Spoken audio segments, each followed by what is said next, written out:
नमस्कार। आदर्श विद्या मंदिर की इस ऑनलाइन कक्षा में आप सबका हार्दिक अभिनंदन, स्वागत। आज हम कक्षा 9वीं का सामाजिक विज्ञान में पाठ 1 पढ़ेंगे, फ्रांसीसी क्रांति। फ्रांसीसी क्रांति के अंदर सबसे पहले अपन देखें जो घटनाक्रम हुए थे, तो ये 14 जुलाई 1789 की घटना है।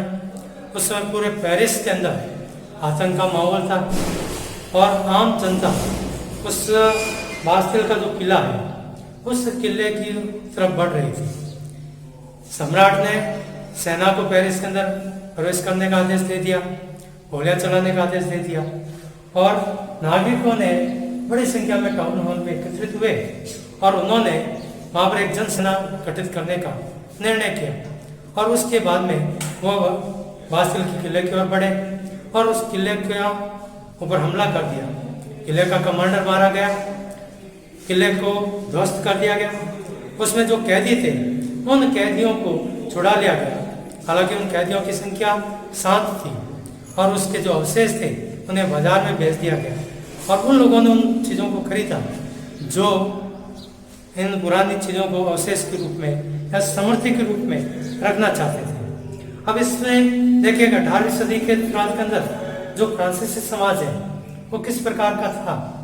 अब सबसे पहले उस समय 18वीं शताब्दी के अंदर सन 1774 के अंदर 1774 ईस्वी फ्रांस के अंदर बूर्बो राजवंश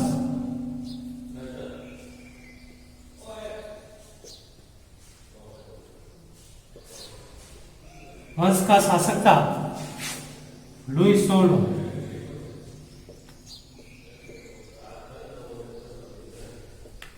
जिस समय यह शासक बना उस समय इसकी उम्र 20 वर्ष थी। इसका विवाह ऑस्ट्रिया की राजकुमारी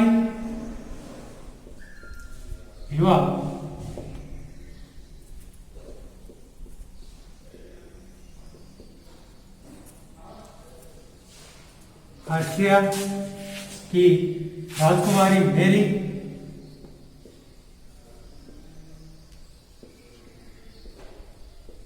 एंटोनेट के साथ में हुआ।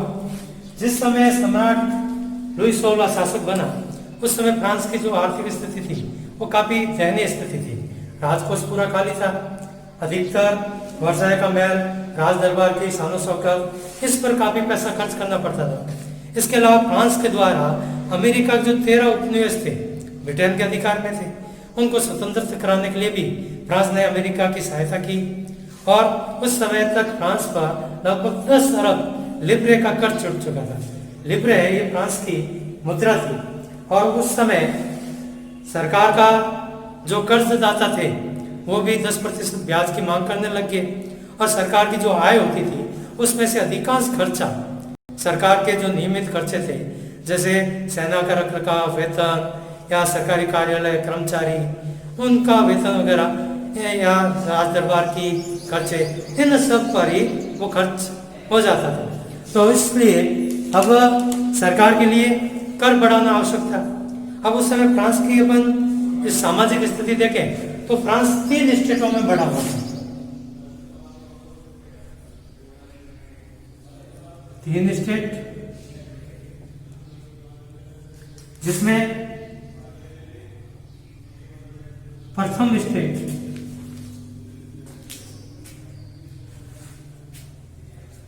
इसमें पादरी वर्ग,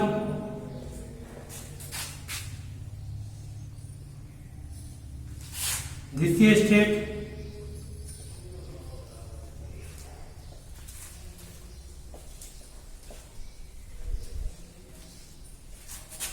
कुलीन वर्ग,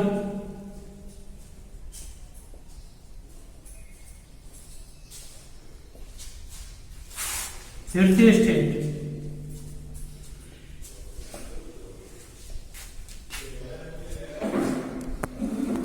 इसमें किसान, बड़े व्यवसायी,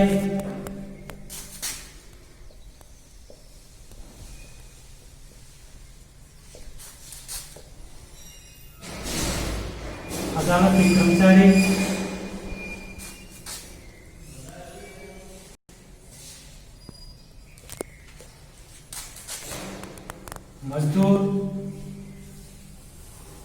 नौकर इत्यादि ये थे। तो फ्रांस का समाज उस समय इन 3 वर्गों में विभाजित था। इसमें जो प्रथम स्टेट और द्वितीय स्टेट थे, इनको कुछ जन्म के आधार पर विशेष अधिकार मिले हुए थे। जैसे ये किसी प्रकार के कर नहीं देना पड़ता था, धार्मिक कर के अंदर इनको छूट थी। कुछ सामंती अधिकार भी इनको प्राप्त थे। ये किसानों से, मजदूरों से भगा लेते थे, उनसे सामंती कर वसूल करते थे। और जो तीसरे स्टेट के लोग थे, इनकी स्थिति काफी खराब थी, लेकिन इनमें जो भी बड़े व्यवसाय थे, ये काफी संपन्न वर्गों के अंदर थे।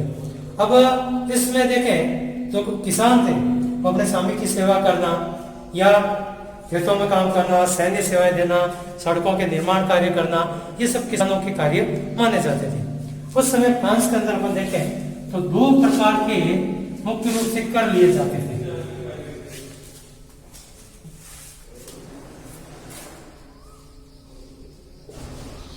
दो कर, एक टाइथ। ये धार्मिक कर हुआ करता था,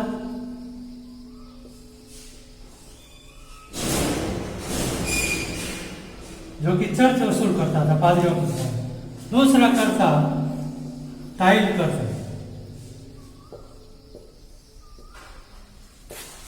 ये प्रत्यक्ष कर था।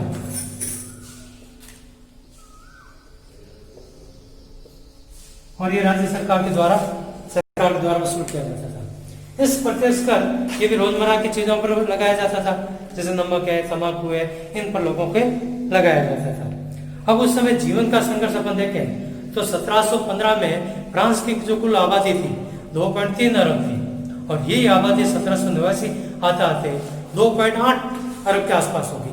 अब आबादी काफी तेज गति से बढ़ी, लेकिन उस अनुपात में उत्पादन नहीं बढ़ा। इस कारण से लोगों के अंदर मांग अधिक हो गई, मुख्य रूप से खाद्य सामग्री की कमी आने लगी, पाव रोटी की मांग बढ़ने लगी। और दूसरे जो कामगार थे वो मजदूरी करते थे, और कारखानों में मजदूरी करने वालों की मजदूरी तय करने का कार्य उस समय का जो मालिक होता था वो करता था, और महंगाई के अनुपात में मजदूरी नहीं बढ़ पा रही थी। इस कारण से इन अमीर और गरीब इन दोनों के बीचों में खाइयों के अंदर काफी चौड़ी होती थी। दूसरा, उस समय सूखे और अकाल की मार पड़ गई। इस कारण से समाज के अंदर देखें तो एक विषमता उत्पन्न हो गई। अब इस उभरते मध्यम वर्ग के विशेष अधिकारों का अंत की कल्पना देखें तो पहले जो किसान थे, कामगार थे, इन्होंने कई बार अकाल, सूखा, बढ़ते कर, इन सब के कारण से सरकार का विरोध किया, लेकिन ये ज्यादा संपन्न नहीं थे, समर्थ नहीं थे। इस कारण से अधिक समय तक ये विरोध नहीं कर पाए। दूसरा, ये वर्ग शिक्षित भी नहीं था। इस कमी को दूर करने का कार्य उस समय का जो मध्यम वर्ग था, जो तीसरे स्टेट के वर्ग के अंदर आते थे, बड़े व्यवसायी थे, अदालती कर्मचारी थे, वकील थे, ये लोग पढ़े लिखे थे। और दूसरा, दूसरे यूरोपीय देशों के साथ व्यापार करके काफी बड़ी संख्या में संपत्ति भी अर्जित कर चुके थे।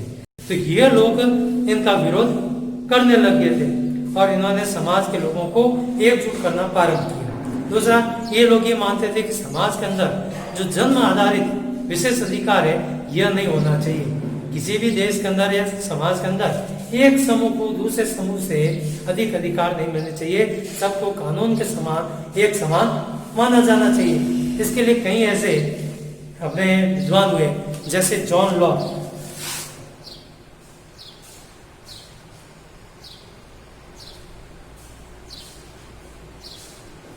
जॉन लॉक ये राजा के दैवीय और राजतंत्र के जो अधिकार थे, उन अधिकारों का विरोध था। इसके अलावा रूसो,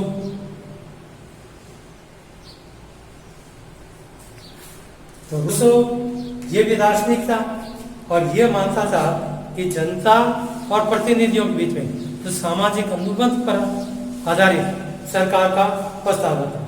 इसके अलावा एक और लेखक हुआ मॉन्टेस्क्यू।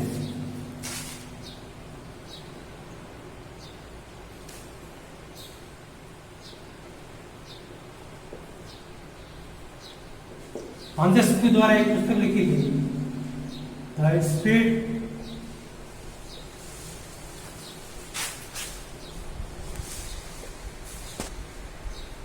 Of loss.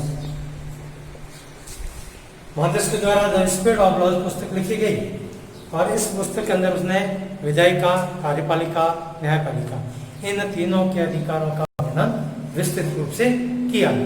अब उस समय जो अमेरिका के जो 13 उपनिवेश थे, ब्रिटेन का अधिकार था, फ्रांस ने उसकी सहायता की और उसको स्वतंत्र कराने में सहयोग किया। स्वतंत्र होने के बाद इन उपनिवेशों के अंदर सामाजिक न्याय पर आधारित शासन व्यवस्था को लागू किया और ये फ्रांस के लिए एक प्रेरणा का स्रोत बन गया था। अब आज का घर कार्य अपन देखें तो कुछ प्रश्न है जो आपको घर कार्य के रूप में घर पर करने हैं।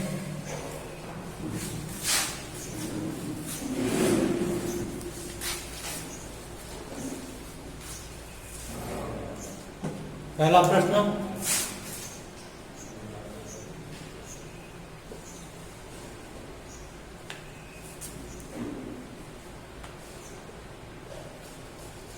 लुई 16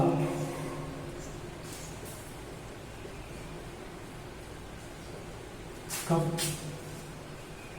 शासक बना?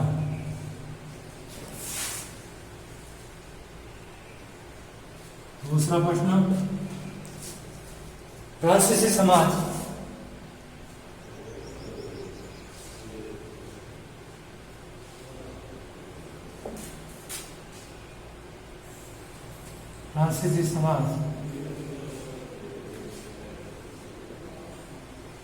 कितने वर्गों में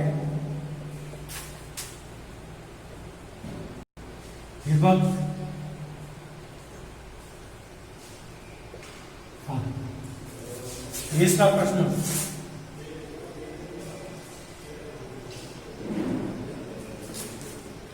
फ्रांस में विशेषाधिकार प्राप्त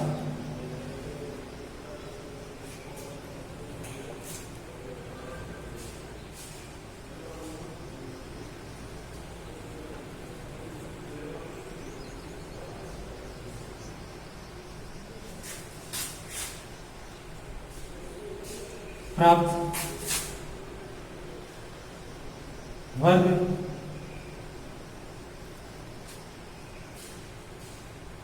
कौन सा था? चौथा प्रश्न,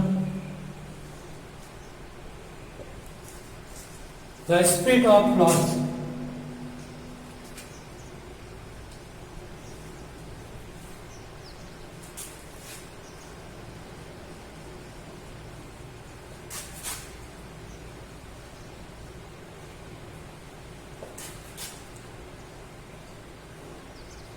पुस्तक किसने लिखी?